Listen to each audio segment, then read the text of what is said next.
Hello, beautiful vegans and whole food plant-based people.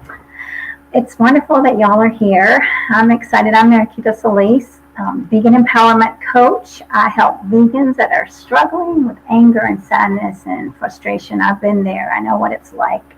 And that's why I do what I do. I'm a transformational coach, and I help people move out of these being stuck in this situation into peacefulness and power and effective activism. We have to get out there for the animals and for our planet. So that's why I have Stuart Waldner here with me today. He is the author of Escape the Meatrix, and he's going to be giving us some great tips and telling us about his book. So if you're watching on StreamYard, please let us know where you're watching from and bring your questions to us. Stuart is an expert, and that's why he's here on the show. So welcome, Stuart. Where are you joining us from? Thank you, Mariquita. Yeah, it's great to be here. Hello, everyone. I am coming to you from Lexington, Kentucky. Yeah, the bluegrass area of our state, and it's a beautiful, cold day here today. Oh my gosh, it feels like it's January. I'm not ready for it to be this cold. I know, I'm cold. I was cold too. I have a little jacket here that I can throw on in case. I'm sitting right by a window. I think that's probably the worst place to sit. Yeah. Unless you're getting sun, then you get some warmth. But yeah. Right. No sun here. Well, so are there a lot of vegans in your area, or whole food people eat whole food plant-based over there in Kentucky? In Kentucky, not a whole lot of people. I have a lot of friends here in Lexington that do, and of course my family and we embarked on this journey many years ago. We do have a couple options here if you want to go eat in Lexington. So we have a restaurant in the downtown area. Then there's a small restaurant at the Student Center, because Lexington is where the University of Kentucky is. So the Student Center now has a vegan cafe in there. And then we're really fortunate. We have a vegan food truck in town that, parks outside of a lot of the microbreweries and does different events. So yeah, there's some support, and it's growing. I think more people are finding out about plant-based eating and are curious about it. So, but traditionally, we are considered part of the South, except for my wife, who's from San Antonio, and she thinks of us as the North. but for the most part, it's very much Southern traditions in food here in Kentucky. Which isn't the healthiest, but it sure tastes good, But, and it's a very agricultural state. Kentucky is the largest beef producer east of the Mississippi. So we have a lot of cattle farming here in the state. So a lot of people really enjoy their red meat. So. Yeah, we see that in the South. I'm in Atlanta too, and I see that Ellen is joining us here from Sugar Grove. And she's taken the Cornell class with me, and every day I'm like, oh my gosh, more amazing information about plant-based nutrition. It's a lot to take in, and I see the standard American diet everywhere. Yeah. And yesterday I was at the grocery store, and when I'm taking that class, it's really just getting drilled into my head. I looked at the guy behind me, and I was looking at everything he purchased. He probably had about 20 items up there, and I thought, well, I don't see one item that has any nutritional value, like bunches of sodas, candies, and then we got like dairy, and it's like, oh my gosh, So what we're doing to our bodies, and people really believing they have to eat this way, and that's what your book is talking about. But before we go into that, I'd like to tell me about your story. Did you grow up in a family that eats a lot of plants? No, not really. My mom worked at home. She when she started raising children, she left the workforce to spend time at home with us. I'm the third of four children.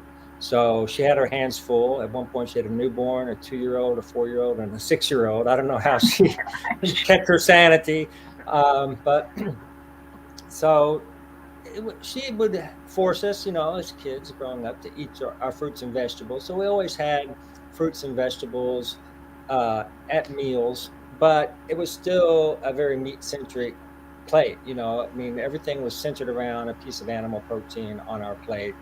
And the vegetables and fruits were just playing, second fiddle to the animal protein on our plate. So I grew up eating, the standard American diet, and we didn't have a lot of money, so there wasn't a lot of expendable money to like go out and eat. So the times that we did get to go out and eat, it was a real treat.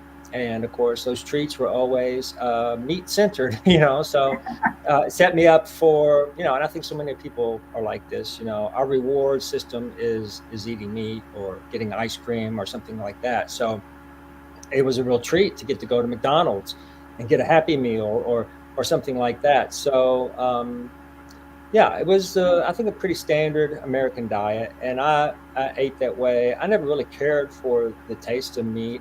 I enjoyed processed meats, like bologna and burgers and chicken nuggets and all that. But to have like roast beef or a steak or pork chop, that never really appealed to me too much, even as a kid. Um, and then I left home, which we lived in a very small town, Frankfort, Kentucky, which is the state capital. But I think at the time it was about 9 or 10,000 people. It was very small. It still is today. And we lived out in the suburbs. In fact, we were like the first house built in that part of our subdivision, and there was a farm behind us, and I'd see cows, and so it was just very rural kind of, and it's an agricultural state. So when I went to college, I did go to the University of Kentucky in Lexington, which is about only a half an hour away, but it's kind of night and day between Lexington and Frankfort, and of course Louisville's our biggest city, and that's about 85 miles from where I live now. So most of the state's very rural, and because of that, you have a lot of people who are eating, a very meat-centric kind of diet, the standard American diet, and that's what I was doing till the age of 23, and then I went cold turkey and became plant-based, and that was in way back in 1985. Yeah, so it was kind of not as easy to do back then as it is today. So I tell people, it's never been easier or tastier to go plant-based than it is now. Back then, we basically were making all of our food from scratch. You couldn't go into the grocery and buy, prepackaged plant-based foods. You could find tofu, but it wasn't any of the nice firm tofu like we have now. It was pretty much, soft and kind of mushy. So we had to figure out ways to make it more appealing. And, I don't know how I really, looking back, I don't really know how we knew what we were doing, because there was no internet. It was just, in 1985, there wasn't even, I didn't even know of a vegan cookbook. I mean, the closest we could find was the Moosewood cookbook. I don't know if you've heard of that. Yeah, I have. Yeah, and it's like an amazing vegetarian cookbook, and so we just tried to veganize the recipes that were in there, and so yeah, we made it work, and it was great because I had a group of friends. We were all doing this together, and like I said, my family was on board with me, so we just took it as an adventure, and and we felt great doing it, and we had so much energy, and we were. Of course, we were young. I was 23 at the time, and I just thought of it as an amazing adventure, and yeah, it was great. And then in 1980, I think 88 maybe, I started doing a lot more traveling, and it was just impossible to stick to a plant-based lifestyle and travel, especially in the United States, and be healthy. So even if we told people we were vegetarian, they thought we were from another planet. They were highly suspicious of us. So to say we were plant-based, that was just wasn't anything that we could do in a healthy way. So I became vegetarian and lived that way for a number of years. And then in 2008, went back and became 100% plant-based. And it was still a little challenging back then, but it just has gotten easier and easier with every passing year. So. Well, whose idea was it to go plant-based? It was my spiritual mentor.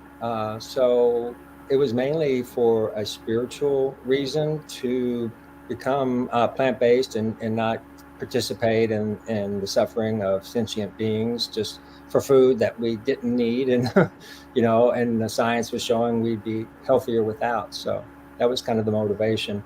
Plus in Kentucky, Mariquita, we have some of the worst health outcomes of any state in our nation. So in 2021, Kentucky ranked 48th in healthy behaviors and 47th in health outcomes. So, growing up, I did see a lot of people in my community who were suffering from all kinds of chronic health conditions. And I realized, I didn't want to become a statistic because, growing up, I thought it was inevitable. I thought we were all going to just be diagnosed at some point with one of these debilitating chronic health conditions. And, all we could do is to try to manage them with pills, shots, and surgeries. And then, fortunately, like I said, in 1985, at the age of 23, I realized that I did have a choice and that I could empower myself to make better decisions. And I wouldn't have to be a statistic in my own state and didn't need to be a victim of my food choices. Right. Yeah, well, that's very inspiring that y'all all took action at such a young age. That's amazing, definitely. And so, did you all do any activism or try to spread the word? Any organized other than family and friends? Did you do anything like that? No, not particularly.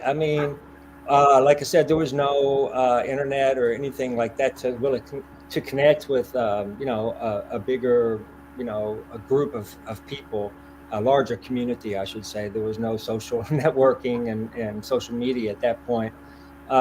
So, we did talk to other friends and families about it, but it wasn't something that we made, a goal. Wasn't to try to educate and help inform people.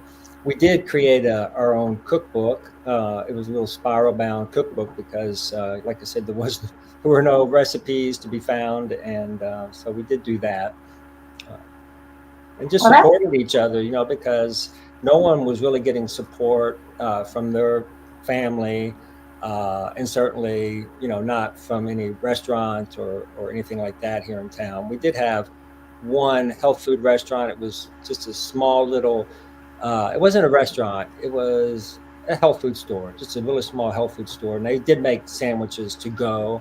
And so we did have access to that. And that was wonderful.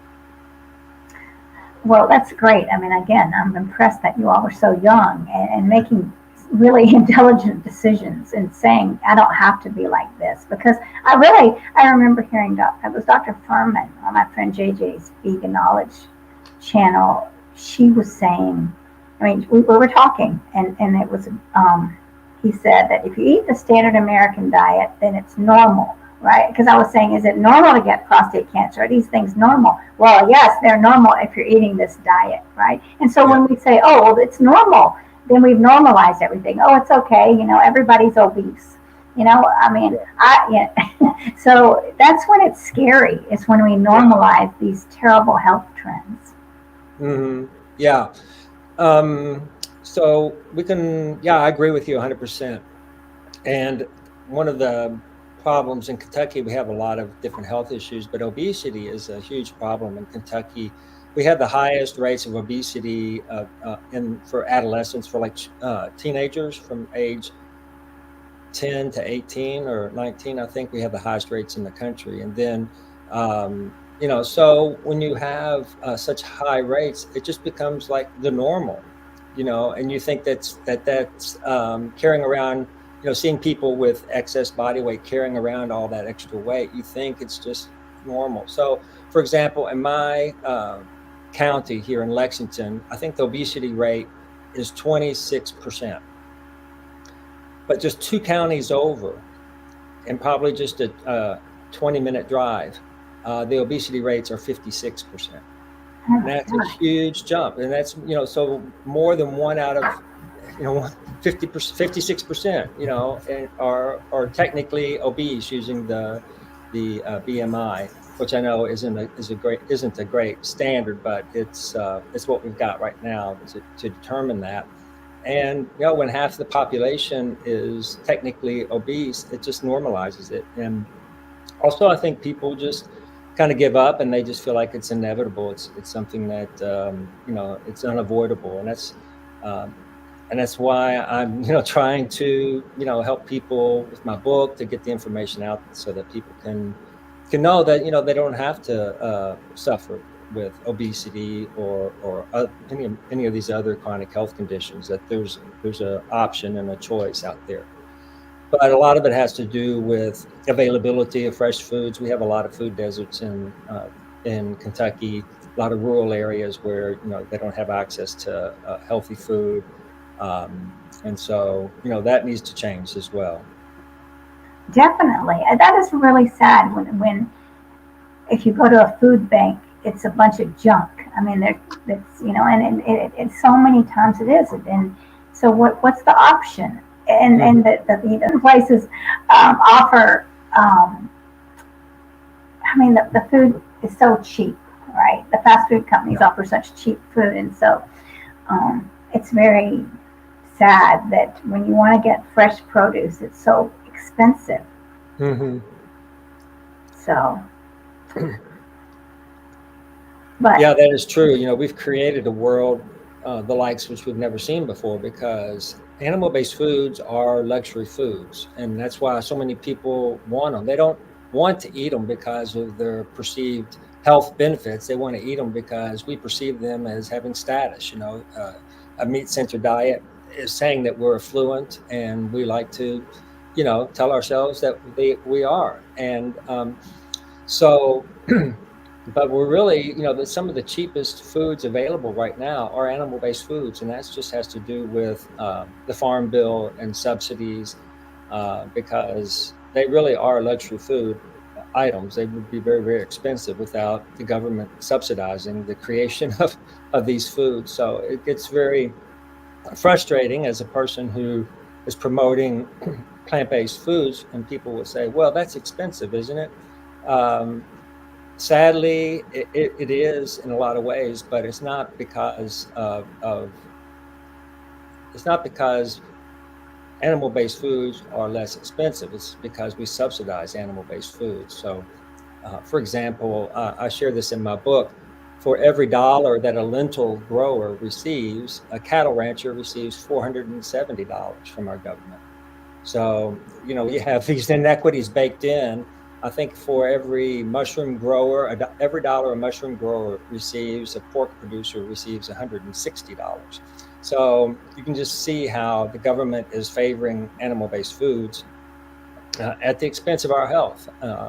So I would really encourage, and one of the things I say in my book is the Farm Bill needs to incentivize farmers to grow plants and food for human consumption rather than animal consumption. And then, take away some of the subsidies for animal-based foods, because, when people are struggling financially, what's one of the first things that they do is they cut back on their meat consumption, and, so we know that price affects what people buy in the grocery. And if meat prices go up, they buy less meat. And I talk about this in my book. If the price of beef goes up, people buy more chicken. If the price of chicken goes up, they buy more vegetables. So, we want to, so price plays a huge role in what we put on our plates. I think the meat industry knows that.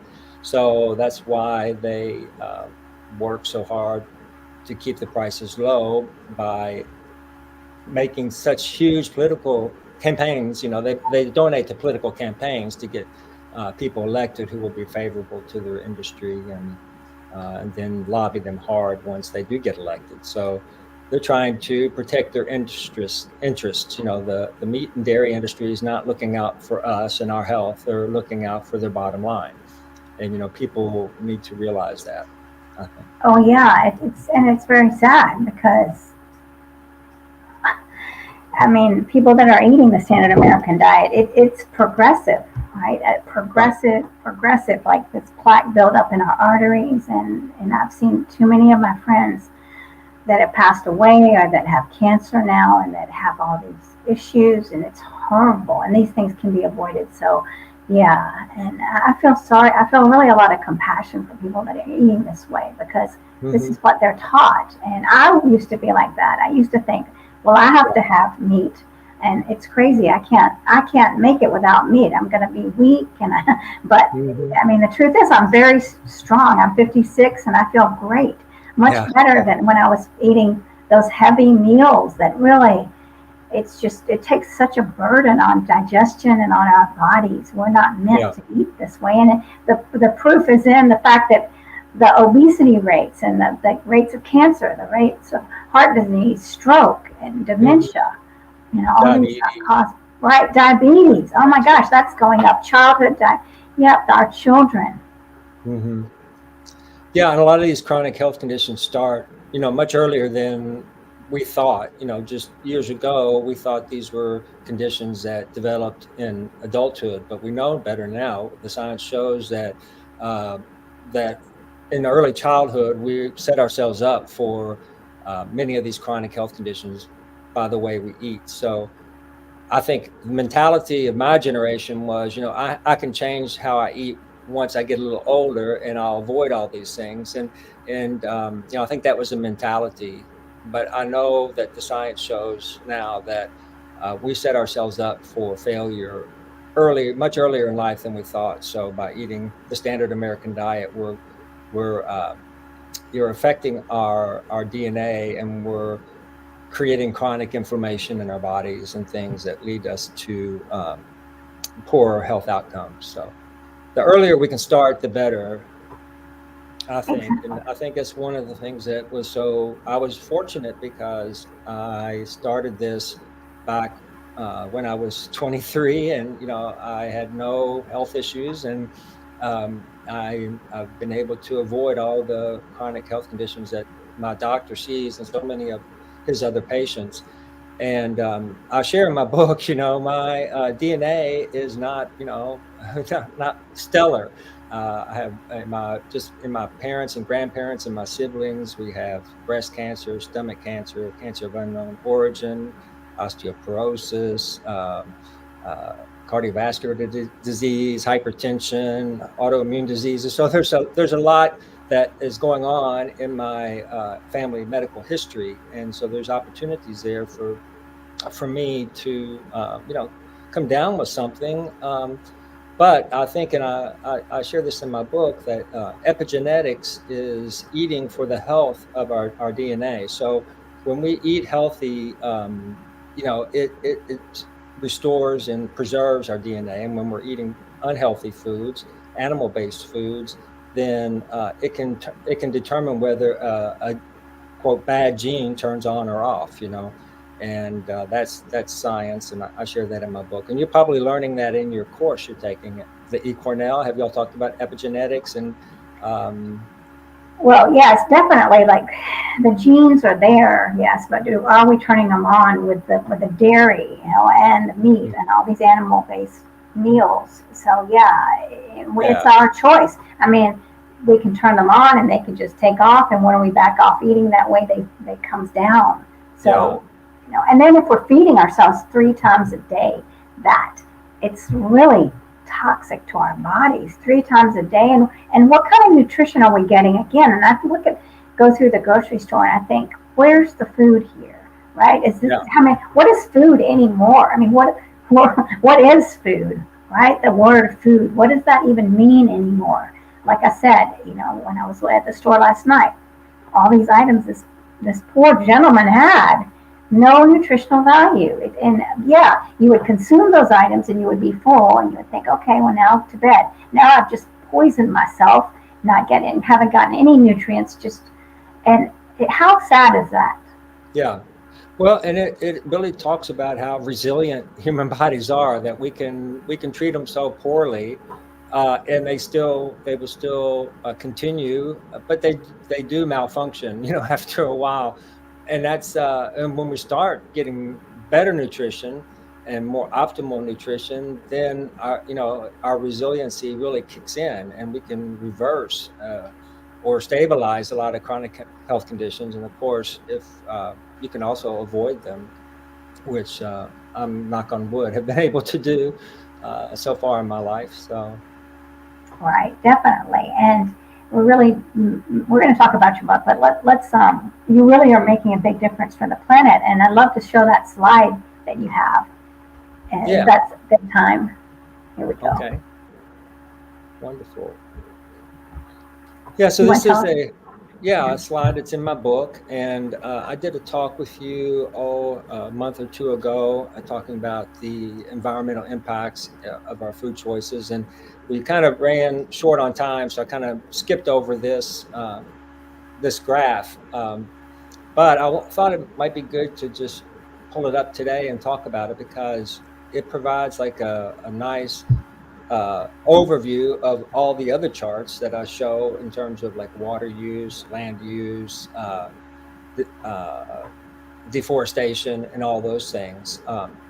So this was a really cool poster. I had to redo the graphics and everything because the poster was in color and it didn't really translate to my book, which was all black and white inside. But it's from the Simple Happy Kitchen, and I ran across this poster at a little vegan restaurant, and I reached out to Simple Happy Vegan or Kitchen, and I said, "Hey, can I use this poster in my book?" And they were like, "Sure, yeah, go for it." So I had to have it redone, so it doesn't look like theirs, but it has the same information as theirs does. So we can just kind of go starting from the bottom, if that works for you, Mariquita. Sure.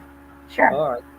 So basically, this poster saying, every day a person who's following a plant-based lifestyle saves all these resources, and the first one is water. So they're saying on average, a plant-based person saving 1,100 gallons of water per day, and a lot of people think they're wrong when they think this, but they think, oh, if we're going to eat plant-based foods, then we're going to have to grow a lot more fruits and vegetables, right? Because if people are giving up eating meat, they got to fill that space on their plate with something, and so we're gonna use more land and more water because we're going to be growing all these fruits and vegetables for humans, right?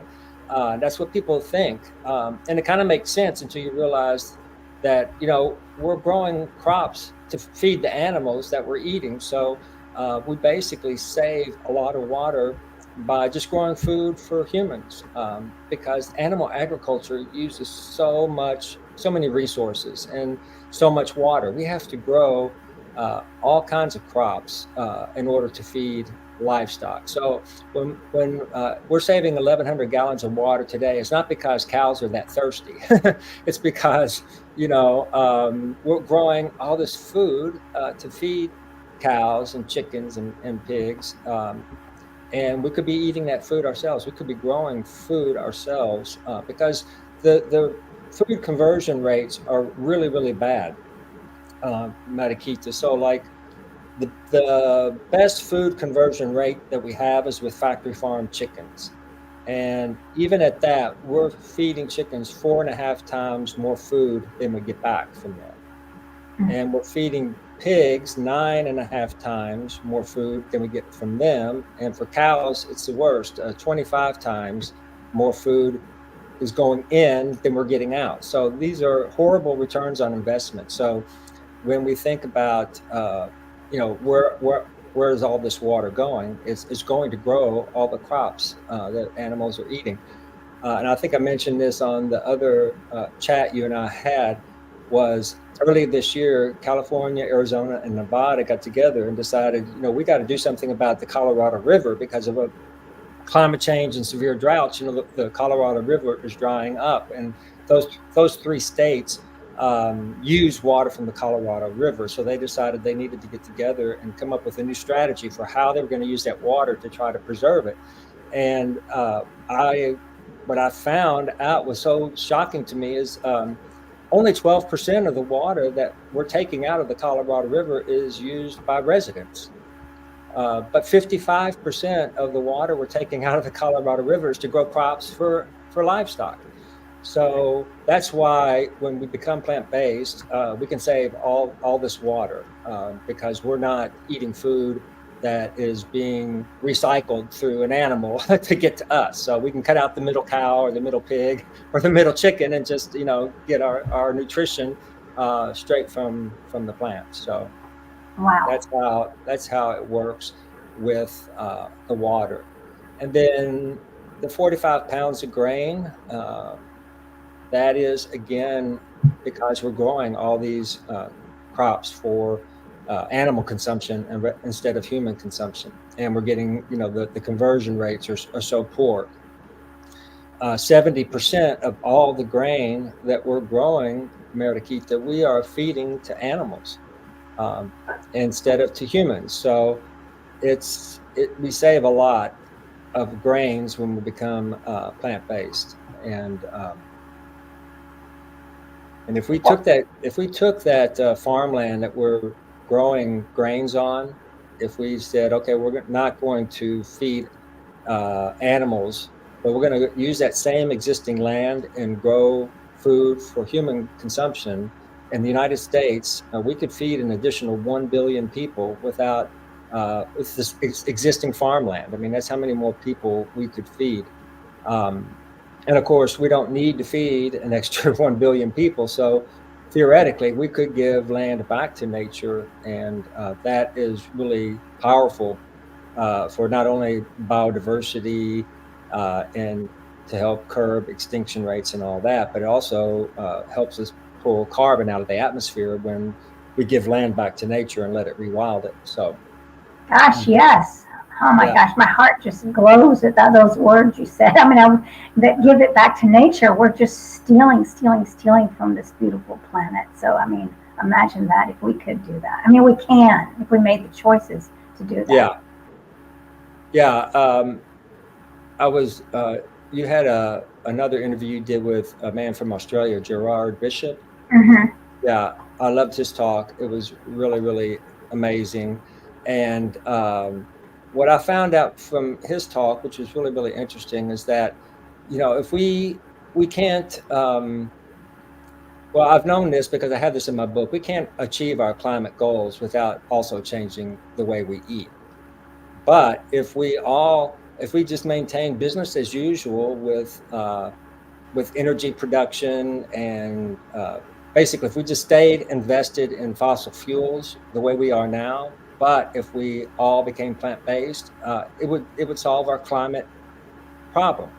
I mean, just becoming plant-based and not making any other change, if we could do that globally, it would solve the climate crisis. And that's blows my mind. And that's something that mainstream media never talks about.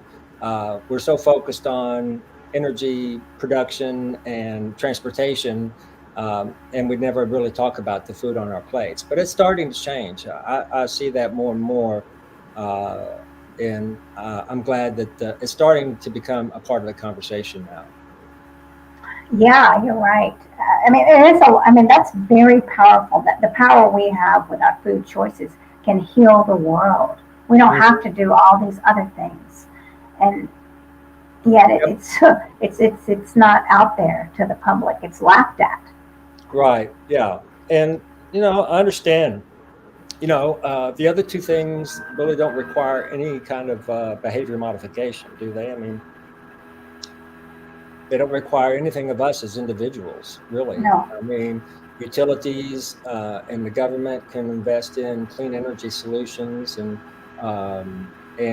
maybe when we buy our next vehicle, maybe we can get an electric vehicle. But that's not really asking us to make a change to our lifestyle 3 times a day, which is what we're asking people to do when we ask them to choose better foods. So I know it's a big ask for people to think about the food and their nutrition and what the food that they're choosing, what it's doing to the planet. But I think with information comes responsibility and empowerment, right? Right. Until we know what our food choices are, the impact that our food choices are having, then we're ignorant of that. And once we know, then we have a responsibility to make changes that could make the planet, healthier and more sustainable and better for future generations. So, Definitely. yeah.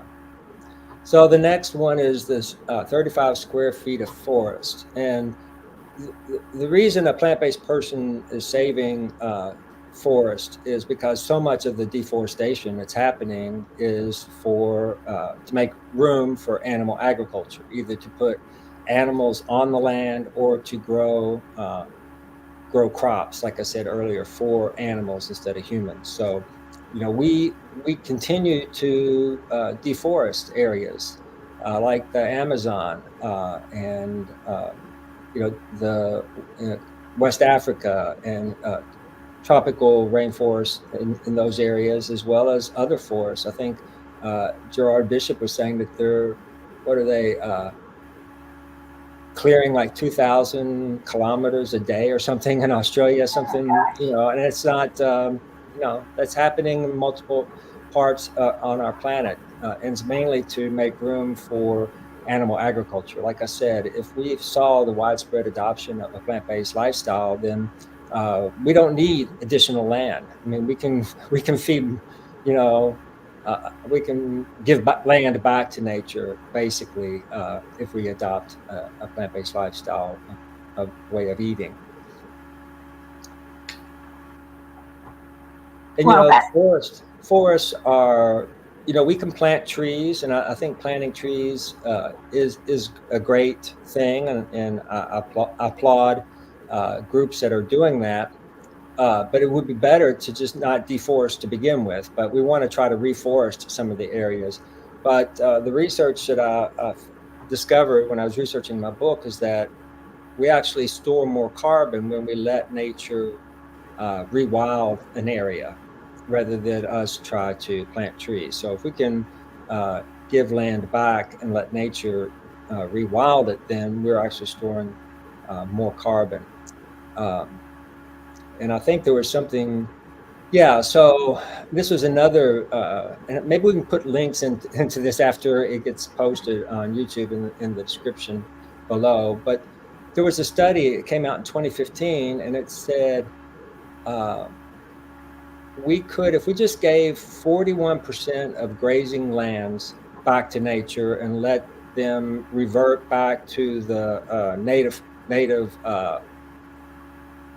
forest that was on that land, because so much of the grazing land that we have was deforested. It was forest at one point. But if we can give just 41% of grazing lands back to nature, and it can the native forest could return, then we would store 260 gigatons of carbon by doing that. And that's just giving back 41% of grazing lands. It's not all grazing land. So even 41%, we could pull down 260 gigatons of carbon.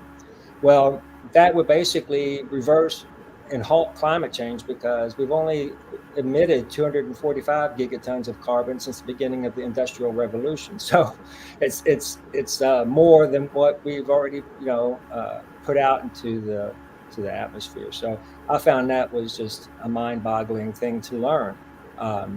So it's not like we have to give up all grazing land, but if we just could give up 41% of it and let it revert back to native forests, we could have a tremendous impact. right. Yeah, because like you were saying about the planting trees, well, that's not taking care of the issue, right? I mean, that's almost like a Band-Aid. Yes, we can plant trees, but if we don't stop what we're doing, we can't plant enough trees. There's not enough land to plant trees. Yeah. Yeah, and the land is a huge issue, because we have over 8 billion people on the planet now, and so we are dedicating more land to agriculture than we ever have. 50% of all arable land on the planet now is dedicated to agriculture, and 75% of that land is dedicated to animal-based foods. So we have 50% of all arable land is dedicated to agriculture, and 75% of that we're dedicating to animal-based foods. But we only get 18% of our calories from that 75% land. And I think 33% or something like that of our protein is coming from that. So it just doesn't make sense. No matter how you look at the math, it just doesn't. It just seems like it's a horrible return on investment. Right. Yeah. And then the next one is 20 pounds of carbon dioxide equivalent. So, greenhouse gases there's long-term and short-term gases, and carbon dioxide, CO2, of course, is what gets emitted when we burn fossil fuels like natural gas, coal, and oil. And those are long-term gases. They stay in the atmosphere for centuries. And so they have equivalent there because there are other greenhouse gases out there. And so we measure those in carbon dioxide equivalents, just so we have some sort of, it's like the baseline, I guess. And then some gases, they convert them into equivalencies. And then some of the gases are shorter, and then they look at the 100-year global warming potential of those gases to try to assess, how are they better or worse than carbon dioxide, basically. And so the reason that when we give up animal-based foods that we can, we're saving 20 pounds of CO2 a day is because most plant-based foods have greenhouse gas emissions that are 10 times less than animal-based foods in terms of their carbon emissions. But there are some animal-based foods that have methane associated with them, and those are ruminant animals. So that's cows, lambs, sheep, and goats. So because of the way they process their food, they emit methane, and methane is so much more powerful than carbon dioxide at trapping heat into our atmosphere. So when it's a short-lived gas, but it's so potent that when they spread it out over 100 years and then look at the global warming potential, it's 28 times worse for the climate and for global warming than carbon dioxide. 28 times, and that's according to the EPA. So when we give up eating animal-based foods, we are saving a lot of emissions. We're reducing the emissions tremendously. And I call ruminant meat, cows, lambs, sheep, and goats, I say they're the low-hanging fruit because they are the worst for the climate in terms of their emissions. And so if we just make one change in how we eat, it would be to give up ruminant meat. And I just also realized that buffalo are ruminants as well. I was just at a conference and they were talking about buffalo meat. So I was thinking, well, does that help the environment at all? Because I thought they were ruminants, and they are too. So, so you have to include buffalo in there. Yeah. Yeah. And then the top one, of course, is the life of an animal. And, I want to say that with all this in the chart, all these different items, it's about supply and demand. But to have the kind of impact that we're wanting to have, I mean, we need millions and billions of people eating a plant-based lifestyle. Having one person doing this or a small group doesn't really tip the scales at all. But I know, I felt like I was told that if we stop buying, they'll stop supplying. You probably heard that, but it takes a lot of us to stop buying for them to stop supplying. So we want to see this movement, grow exponentially as fast as we can, so that we can pull down carbon emissions and we can start conserving resources, and there won't be any incentive for these large beef producers to continue deforestation. They only do that because demand keeps going up for their products. And so, we all have a part to play in this. And I know that because I didn't, because I was eating plant-based today, I know that there's not an extra chicken alive because I didn't do it. Because I know because I gave it up, there's probably someone else out there who wants to eat that chicken, right? So, and I don't mean to say that as a way to depress anybody, but that's just kind of the realistic situation. But I still feel incredible knowing that I'm not consuming all these different things because of the choices that I'm making with the food on my plate. I know that I'm not contributing to a water shortage. I'm not contributing to a global hunger because the food I'm eating is taking up so much of the grain. I know that I'm not contributing to deforestation, and I'm reducing my carbon footprint, and I am not responsible for the life of killing the life of an animal today because of my food choices. So that makes me feel good and gives me hope. And I know that if more and more people do that, then we will start making a dramatic difference in our food production and our sustainability and reducing our footprints. Oxford University said that if an American, if they became plant-based, they would lower their personal carbon footprint 73%. Wow. And yeah, that's amazing. It's a huge amount. There's not any other thing that we could do that could have that kind of an impact. So it's that powerful. So uh, I'm just trying to help people connect these dots because, like you said, and we said earlier, mainstream media doesn't talk about our food choices and how they impact the environment and climate.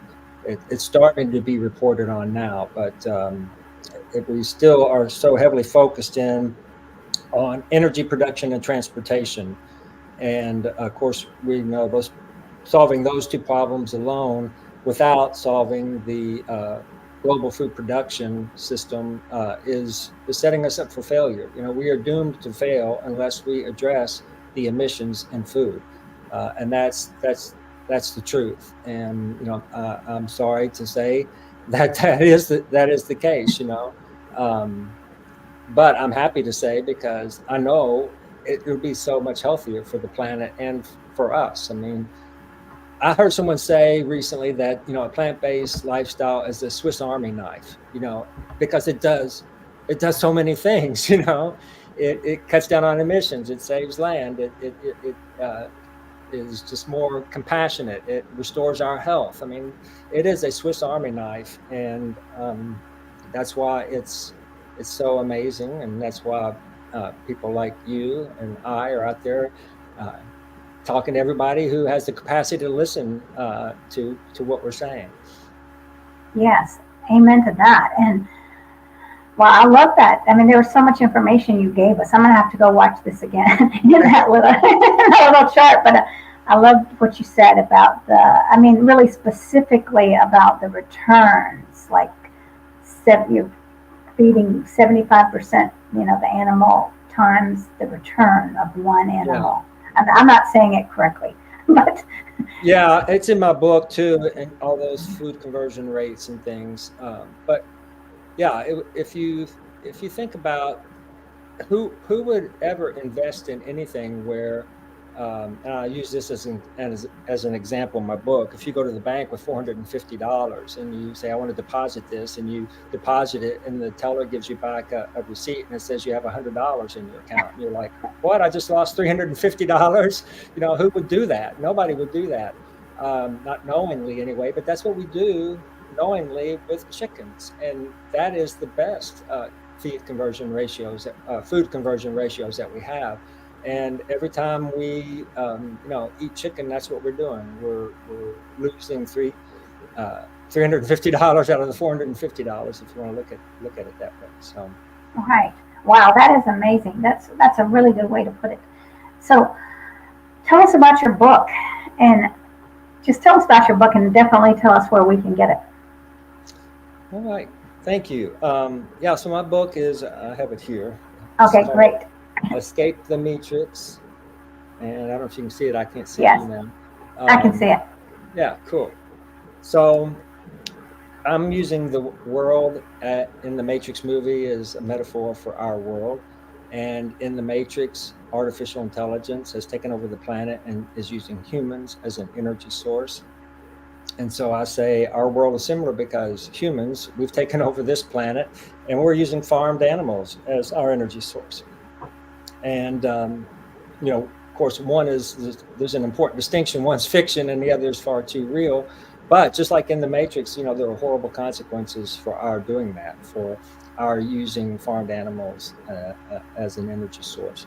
And that chart, that graphic we showed earlier, kind of, I think, is a great synopsis of showing, all the resources that we're spending on animal agriculture that we don't need. So my book is advocating for a widespread, plant-based adoption of a widespread adoption of a plant-based lifestyle. Oh, that was hard to say. And it gives all the science and reasons why it's so beneficial to us for our health and for the planet and for the animals. Um, and I try to cover as many things in my book as I can. I have anecdotes from my personal life in there, but I have more than 400 citations of peer-reviewed science from some of the most prestigious organizations in the fields of animal welfare, nutrition, health, the environment, and climate change. So they can find my book at Amazon, Escape the Meatrix, and they can find me. My website is stuartwaldner.com, and I'm on Facebook and Instagram. So I encourage people to find me on social media, and please follow me and keep in touch that way. That'd be great. Yeah, and I saw Dr. Clapper holding up your book. So, Yeah, that was yeah, amazing. Yeah, that was yeah, incredible. we had a great group discussion, and he just happened to have it right there. Yeah, that really that just kind of made my day. I was like, wow, he has my book in his hand. I talk about him in my book, several places. He's a giant in the plant-based movement, and I was just recently at a conference in Denver, the Reducitarian Summit, and I was kind of geeking out as a fanboy because some of the organizations that were there made my book possible. Faunalytics, A Well-Fed World. These organizations. I'm sure I'm forgetting some of the others that were there, um, but I was just, so I'm so grateful for organizations like that help make the data available so that someone like myself can access it and understand it and then also share it. So that's amazing. So there are a lot of people working to make this transition happen, like Dr. Clapper and a lot of people uh, behind the scenes. And at the end of the day, I just wanted to do my part to help mitigate the damage I was seeing, all over the planet and in the lives of people I care deeply about, not only in my family but in my community here in Kentucky. And it was that call to action that led me to write my book. And I have to think there was a vegan activist that I heard a talk that he gave on YouTube, and he was saying, no one's going to promote a plant-based message but a vegan. That's the only person who's going to do it. So if you're vegan, what can you do to help promote, the and help this movement uh, move forward? And I was like, he's right. I've been doing this for a long time, and I've benefited from this, and I really need to give back and do something that could help maybe educate other people to think about this as a viable option.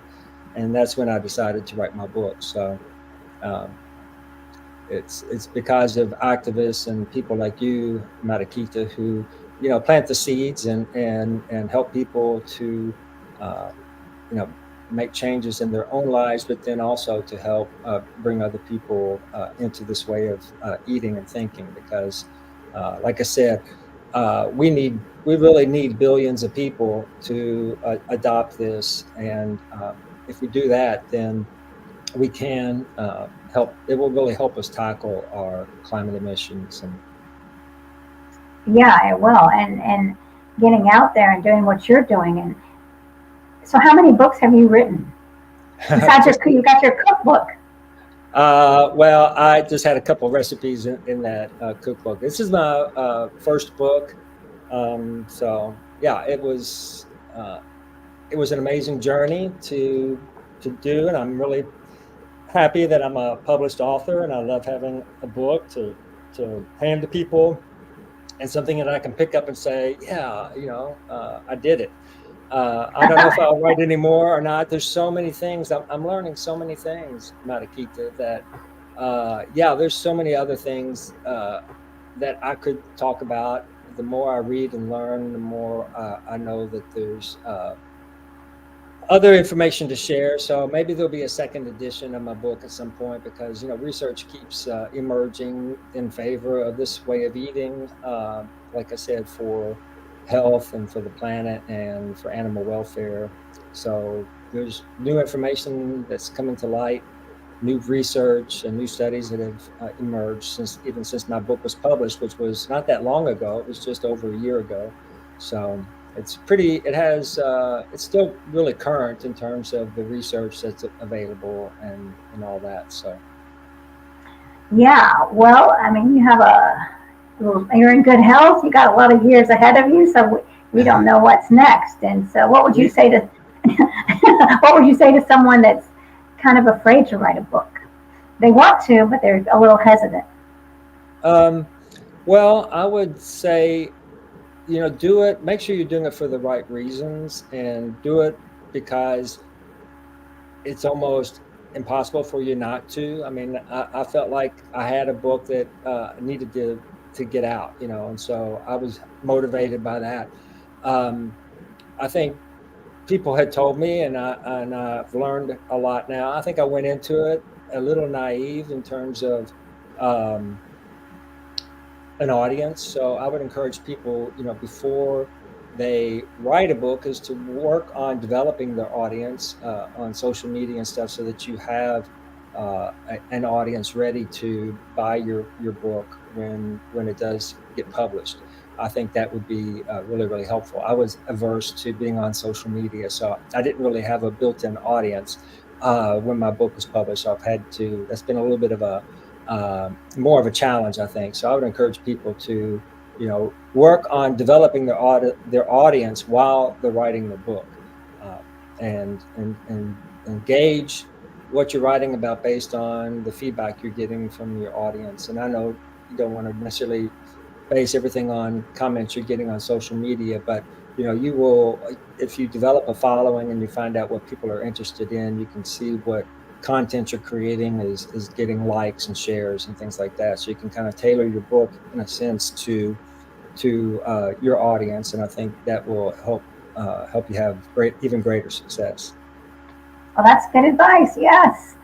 So wonderful. Go ahead. And also, I'll just have to say, if you're wanting to do a science based book like I did, then you really want to have a great strategy up front for all your citations, because I didn't have them as organized as I should have, and yeah, it'll just burn you, at the end. So do if you're going to make it about, if you want it to be science based, then really get everything lined up with your citations. Know what you're doing, get them well organized, and you'll save so much time in the long run doing that. So.